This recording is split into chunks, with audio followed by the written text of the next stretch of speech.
ep42vl.com/news.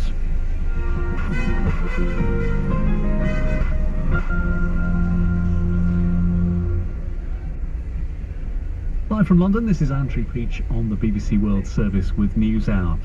After a dramatic week that saw the Sri Lankan president, Gotabaya Rajapaksa, flee to Singapore with his residence occupied by protesters, as we heard on NewsHour yesterday, the protest leaders can't quite believe they've managed to remove a president in 100 days of peaceful protest.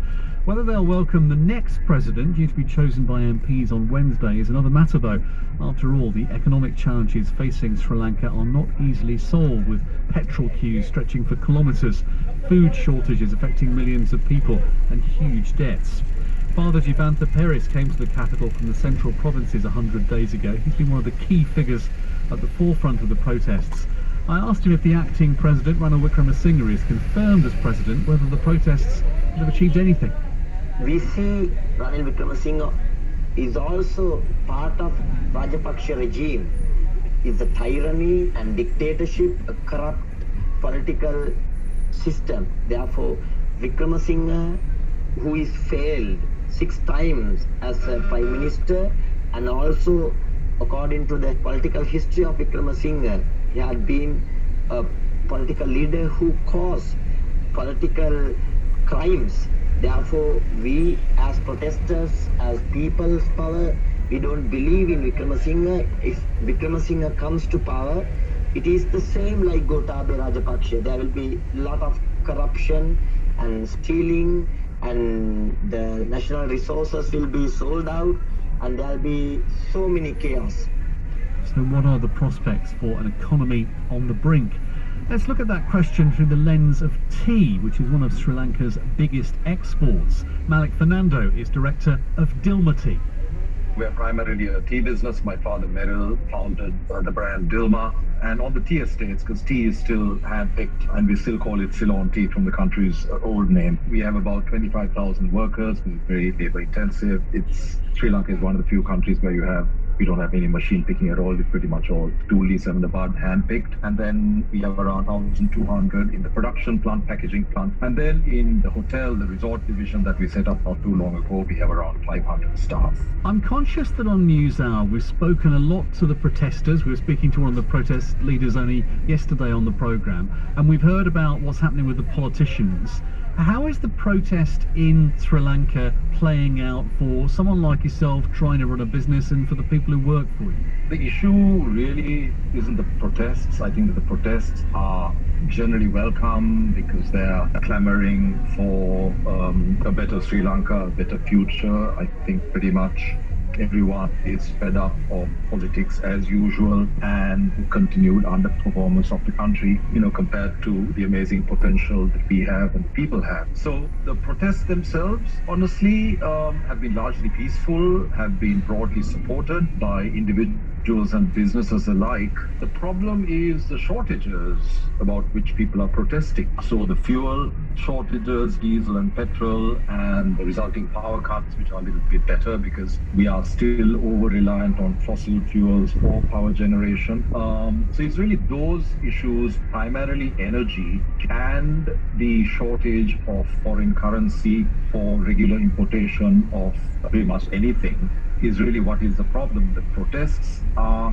actually something that I think most right-thinking Sri Lankans welcome and are not really a significant inconvenience at all. And do you agree with the protesters that the economic difficulties you describe with shortages and big queues and those kind of things are down to economic mismanagement by Rajapaksa's government? See, the thing is this, it's been coming for a very long time. This is not something, Andrew, that developed in the last few years. Of course, it was exacerbated by COVID. And previous to that, we had the Easter tax, which impacted tourism. So imagine tourism, which is number 3 foreign exchange earner after apparel, but in net terms, it's bigger than apparel, and then remittances.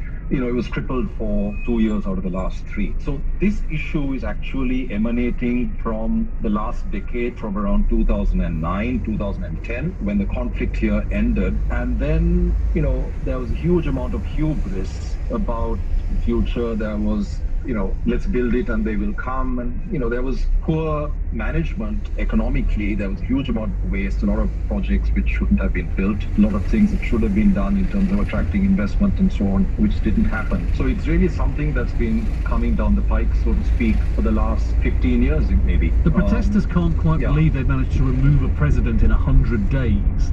But on the other hand, if Ranil Wickremesinghe is sworn in as the next president this week, they may have achieved very little what you're describing might change. I wouldn't agree that if he was elected president, I think by and large the protesters would not be happy, but it does not mean that they're back at square one. What would you want the new president to do, bearing in mind the problems you're describing have been built up over decades? It can't be fixed easily, whoever's in charge.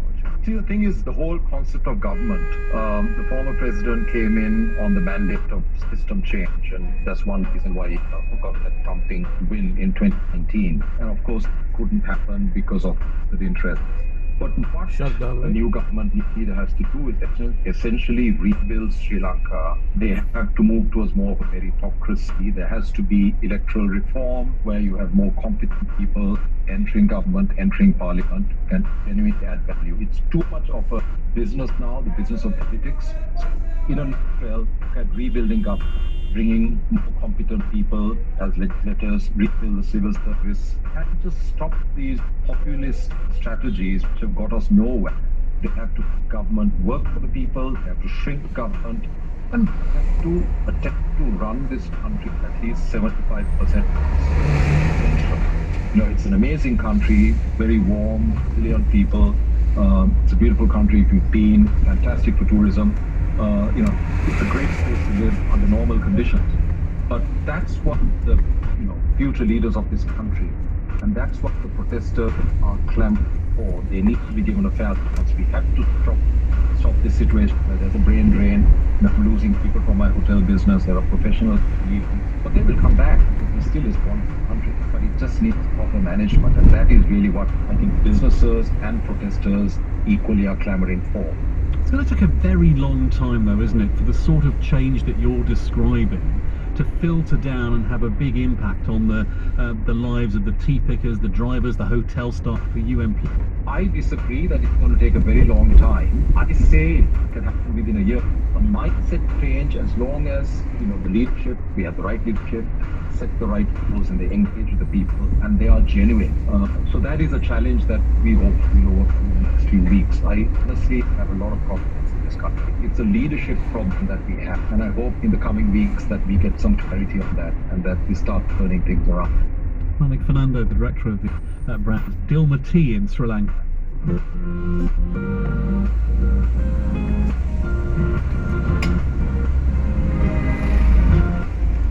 Ukraine, where President Volodymyr Zelensky has suspended 2 senior officials, the head of the Ukrainian Security Agency and the prosecutor general. He said more than 60 former employees of their organizations have been working against Ukraine in Russian-occupied areas, and that 651 collaboration and treason cases had been opened against law enforcement officials.